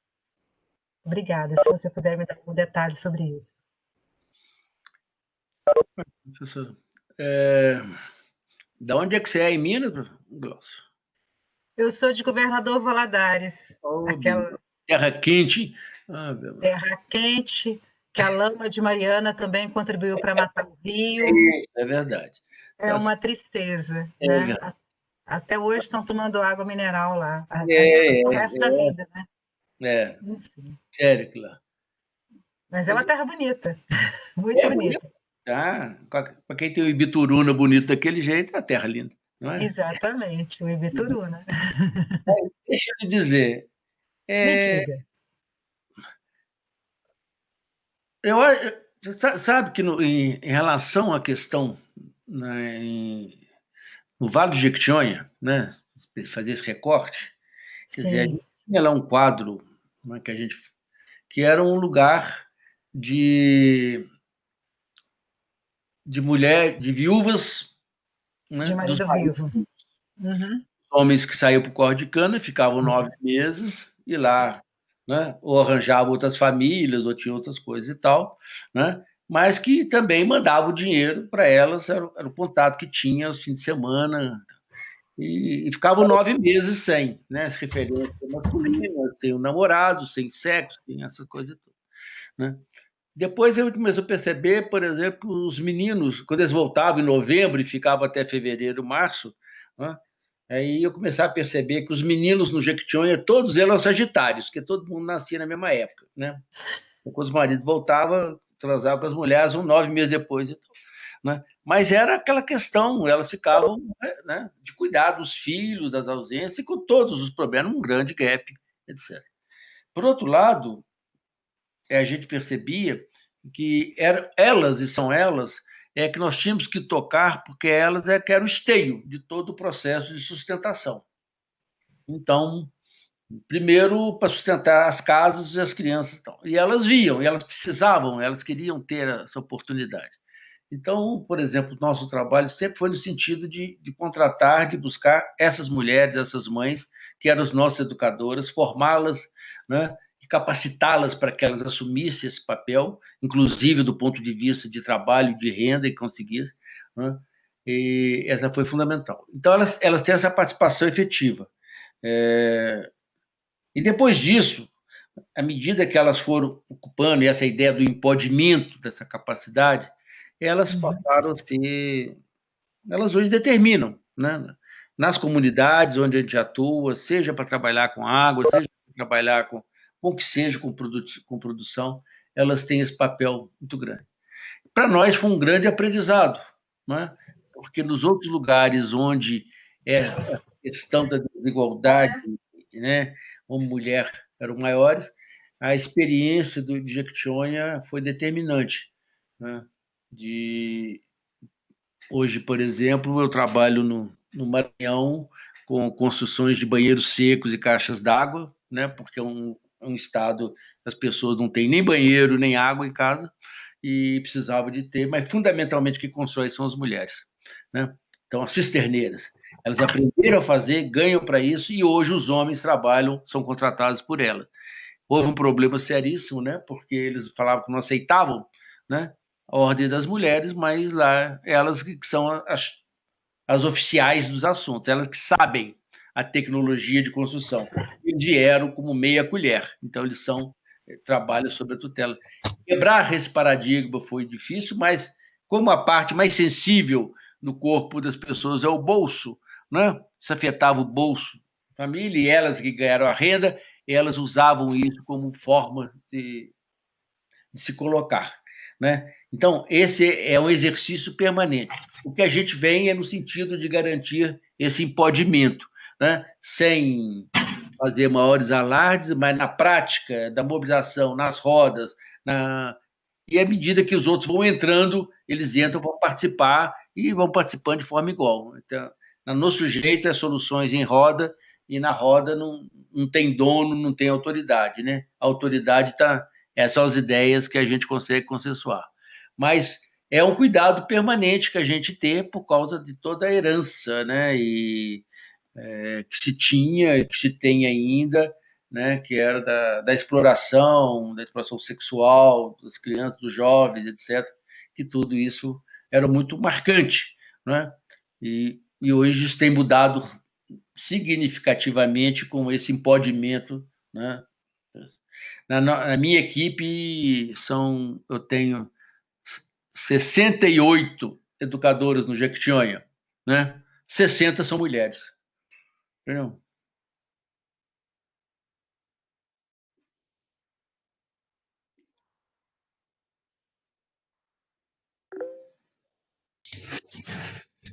Muito bem, ok, eu vou aqui continuar aqui deixando a palavra aí aberta aí para outras pessoas que queiram fazer aí perguntas, considerações, fiquem à vontade. Tem a Tereza Colares, Chico, aqui que está no chat pedindo para conversar com a gente. Fica à vontade, Tereza. Oi, boa tarde. Eu quero, primeiro, parabenizar a SCGás. Estão me escutando? Ok. Pela abertura desse debate. Eu acho bastante importante, eu trabalho bastante tempo na área de gestão cultural, sou de Florianópolis, deixa eu me identificar, né? Sou de Florianópolis, trabalho com uma empresa que se chama Rede Marketing Cultural, com desenvolvimento de conteúdos para projetos culturais, que se candidatam, né, de alguma forma, para as leis de incentivo, para editais, ou para a captação de recursos direto. Meu trabalho é direto na área da cultura. Então, sempre os projetos que eu estou ligado são ligados à área da literatura, às artes em geral, né?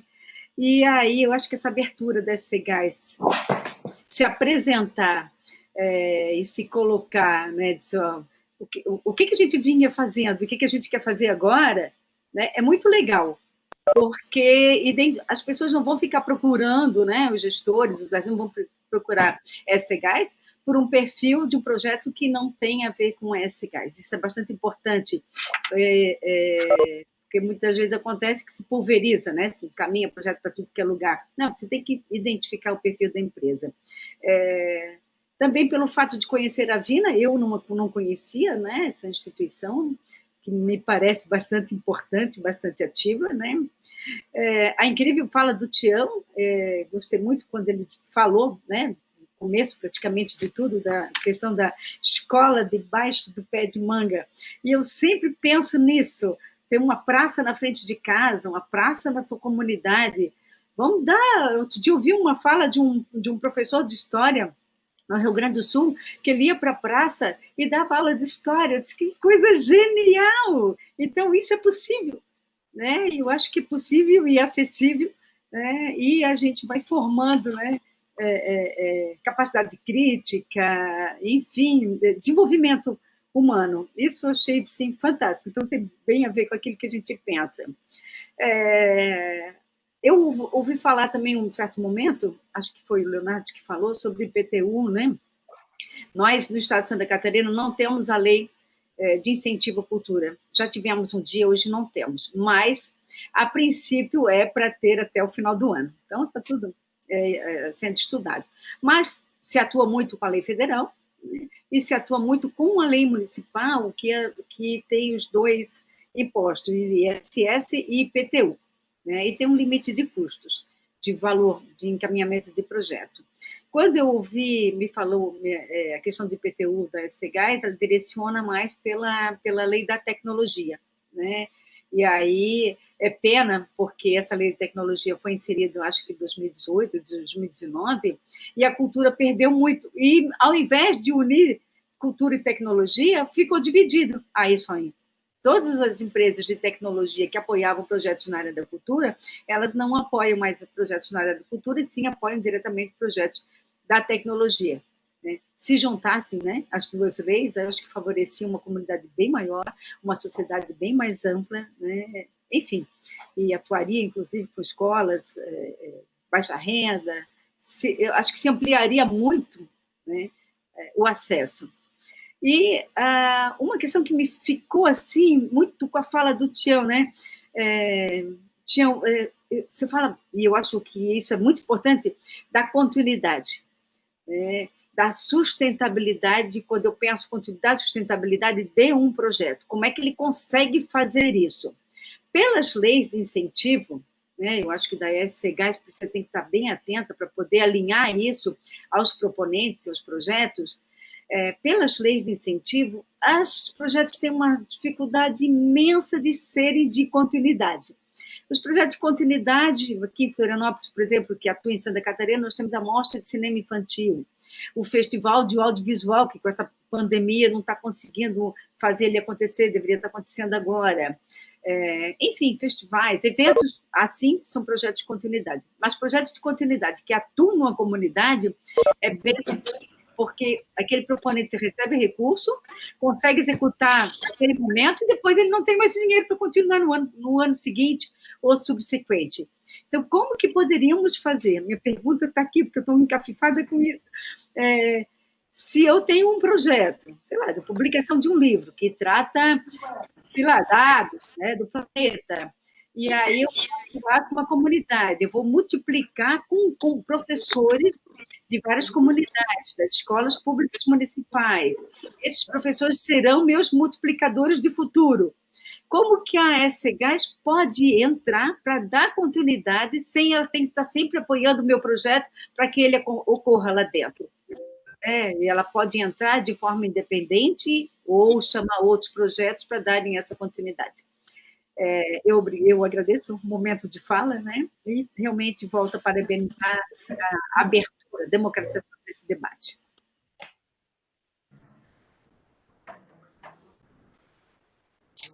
Ok, Tereza, muito obrigado. Leonardo, quer falar alguma coisa a respeito da pergunta da Tereza? Alguma outra pessoa que, talvez Fátima, conversar alguma coisa sobre isso? Enfim, fique à vontade. Tereza, eu acho que a gente tem que fatiar isso dentro vamos dizer assim, daquilo que a empresa está fazendo a escolha agora, né? Eu acho que um passo são as leis federais de incentivo, então isso tem ciclos anuais, então é dessa forma que a empresa trata do ponto de vista contábil, né? Agora, essa questão do investimento através de recursos próprios, a ideia justamente é essa, que a empresa possa desenvolver, escolher, estruturar e conceber em conjunto com outros atores algo que seja perene. Então, isso está, vamos dizer assim, isso está no nosso radar, né? Claro que isso é muito prematuro ainda, e por isso que a gente está trazendo a Vino, o Tião, vocês aí do setor, para a gente, a própria Desk, para a gente poder discutir, né, quais são os caminhos mais adequados do ponto de vista metodológico, justamente para que esses resultados eles sejam perenes, continuados. Eu acho que isso é bastante importante e eu posso dizer que isso está no nosso radar dentro do espectro de planejamento que a gente pensa em relação a projetos.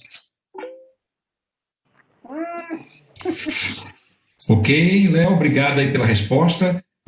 Eu já vi ali no chat ali, né, a Regina perguntou ali sobre a questão da gravação do evento. A gente grava sim, esse é o nosso 13º webinar, esse que a gente está em home office lá desde março, vários assuntos já tratamos, e provavelmente segunda ou terça-feira ele deve estar disponibilizado já lá na plataforma YouTube SCGás Oficial. Então, todos podem ir lá depois ter acesso ao vídeo completo, para que vocês, né, enfim, possam utilizar da forma que quiserem. Mais alguma pergunta? A gente já está com o horário um pouco já adiantado, aí faltam 3 minutos para as 5h30. Eu vou passar para a Fátima, porque a Fátima, nossa colega que atua com a gente lá na SCGás, ela vai comentar um pouquinho aí sobre 2 instituições aí que a SCGás já apoiou no passado, com projetos culturais, e que eles estão aqui nos prestigiando também. Então, para nós também é importante também fazer um relato ainda aqui rápido sobre também o que aconteceu aí em termos de projetos que já apoiamos e como que houve o desenrolar desses projetos efetivamente, né? Fátima, a palavra está contigo. Eu recebi, entre os convidados, eu acho que está aqui o Heitor, do projeto da Viagem Teatral. Eu não sei se ele ainda está no grupo, porque ele teve um problema com a internet. Ele entrou, saiu umas 2 vezes. O Heitor, ele foi um dos contemplados de 2019. O projeto dele é na linha cultural. Para conhecimento de vocês, o que está acontecendo com a pandemia, muitos desses projetos culturais que têm que ter acesso que normalmente tem, né, acesso ao público, escolas e etc. O que aconteceu é que o Ministério ele prorrogou o prazo que contempla a execução desses projetos, porque eles receberam o nosso incentivo, o nosso aporte, mas, por sua vez, eles estão ainda parados, alguns não conseguem executar as atividades porque sabemos que elas dependem de público.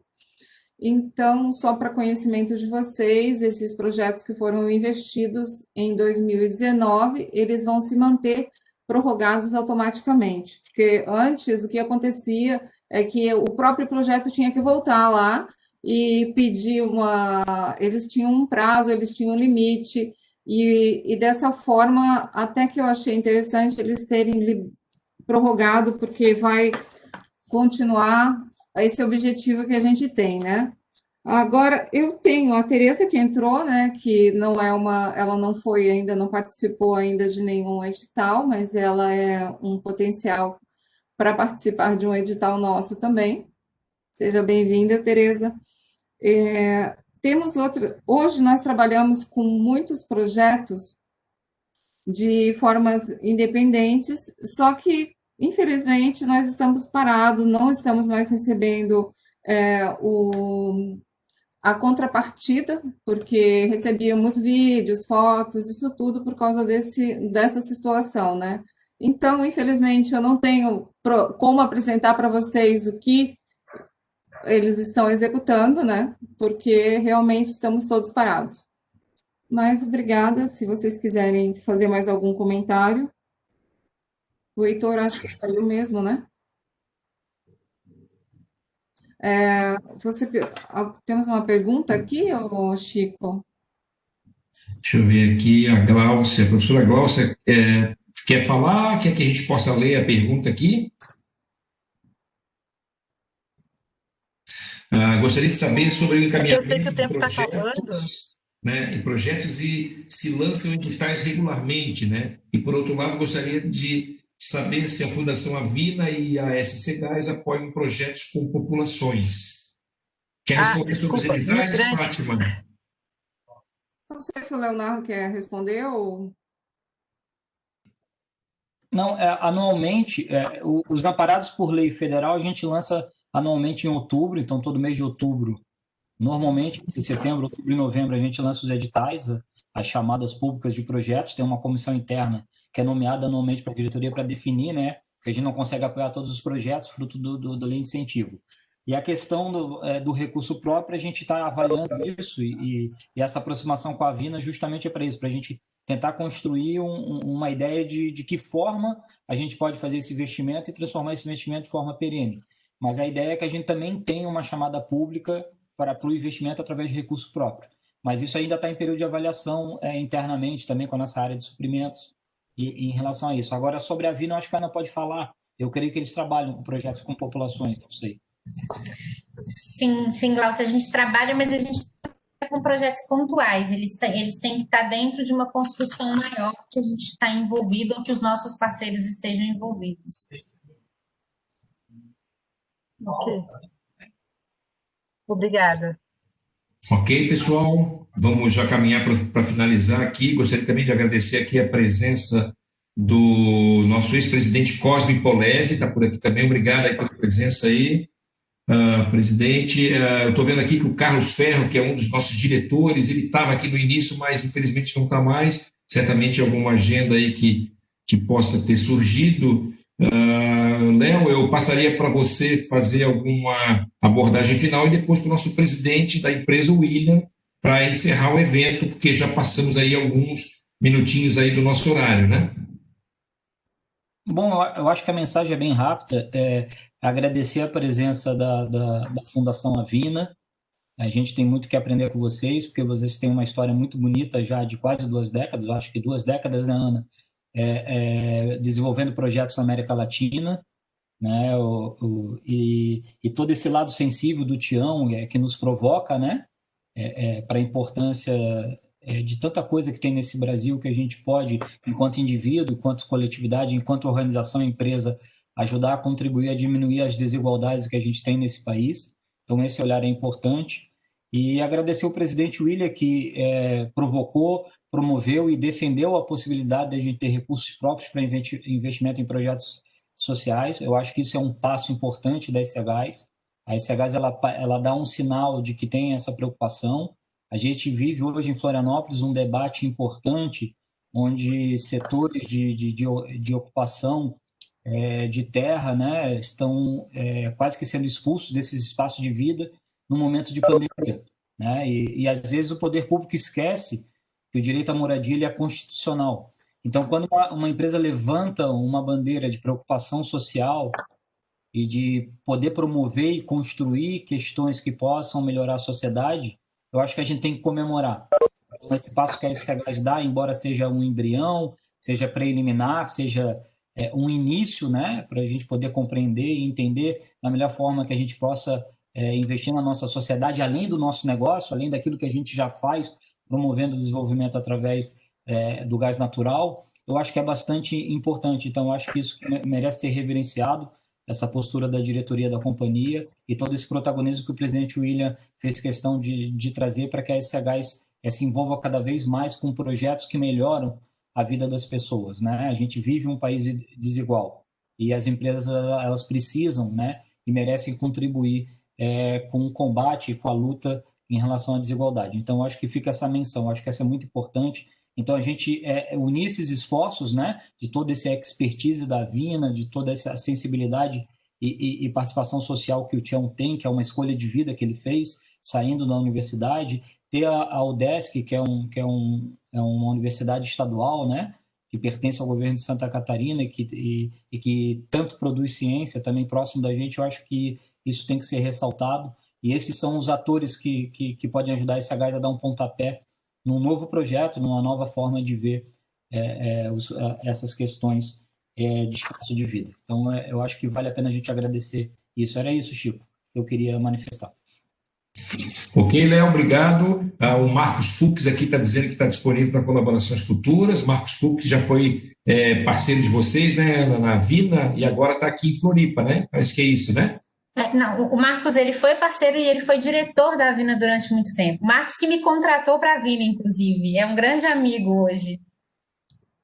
Que bacana, Ele que mora em legal. Floripa. Marcos, a gente agradece aí a tua participação também e com certeza a gente volta a se falar em breve. Vou passar a palavra para o William, nosso presidente da empresa, para fazer a sua abordagem, a sua palavra final e para a gente depois já ir aí para o encerramento. Obrigado, Francisco. As palavras de encerramento do evento normalmente já são de agradecimento, depois de tudo que foi debatido e apresentado, né? Então, eu gostaria de agradecer imensamente, né, todos os nossos convidados, palestrantes, né, os organizadores de mais esse webinar. Francisco citou que é o 13º, então foram muitos os temas, uma diversidade de assuntos abordados, e com uma presença sempre bastante grande do nosso quadro funcional. Então, aqui vai também um agradecimento a todos os nossos empregados, nossos colegas, que têm encontrado nesses webinars de sexta-feira uma oportunidade de encontro no afastamento social que nos é imposto, né? A gente ainda está aqui no regime de home office, e esse tem sido a possibilidade, o ambiente da gente conversar um pouco com os nossos colegas e arejar as nossas ideias com contribuições externas como as que tivemos hoje, né? Nesse 13º webinar, chegamos finalmente ao tema de responsabilidade social, a possibilidade da empresa se engajar ainda mais, né? Nessas atividades junto a órgãos, ONGs, entidades que desenvolvem projetos relevantes, eventualmente até de ter uma participação mais perene, né, como foi citado aqui, em algum desses projetos. Até então, a empresa desenvolveu uma certa expertise em apoiar algumas linhas de projetos através de leis de incentivo, como foi falado aqui.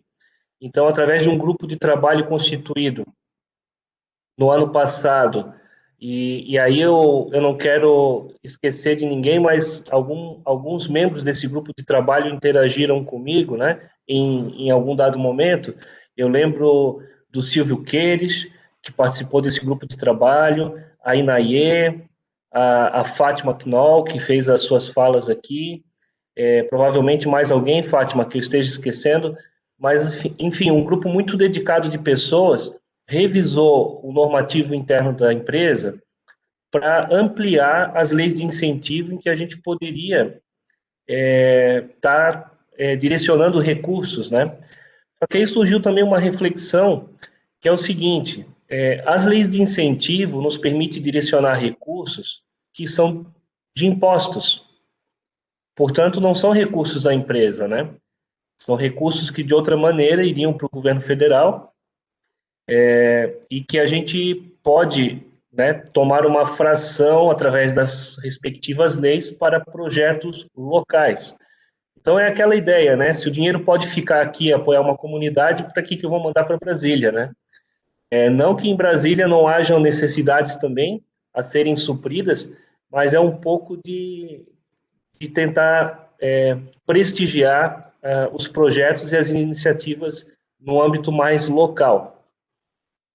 E ao usar o dinheiro de impostos, né, nos pareceu coerente que a empresa também fizesse um aporte do seu dinheiro próprio em algum projeto que entendesse pertinente, para que tenha uma contribuição efetiva da sua parte, né, do seu esforço financeiro também e do seu resultado. Então, a gente conseguiu fazer esse avanço através da aprovação de uma norma nova, uma revisão importante, é um divisor de águas, realmente, e eu queria dizer que essa norma, ela não nos obriga, isso tem que ficar muito claro, né? Como é que a gente conseguiu aprovar essa norma? A gente tem que ser cauteloso ao afirmar bastante esse ponto. Essa norma, ela não nos obriga, como nenhuma lei de incentivo nos obriga, né? Ela nos permite. Então, é preciso uma certa atitude, um preparo, uma qualificação, para que a gente possa fazer as coisas acontecerem da maneira correta, segura, prudente, né? Então, da mesma forma que a gente usa editais públicos, né, para a aplicação das leis de incentivo, certamente nesses editais a gente vai incluir lá uma categoria de projetos, mediante critérios e tudo mais, a serem selecionados para uso também de recursos próprios da companhia.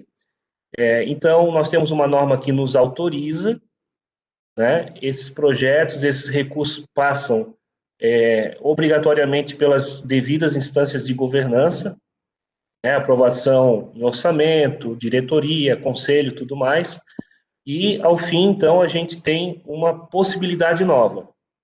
Por que essa cautela? Essa cautela para dizer que a gente está aprendendo e está estruturando um caminho. Quando a gente convida vocês, como o Tião falou ali, ele não queria mais ensinar, ele queria aprender, né? Eu gostei dessa fala e lembrei de que quem ensina aprende 2 vezes, né? Então, a gente está aprendendo.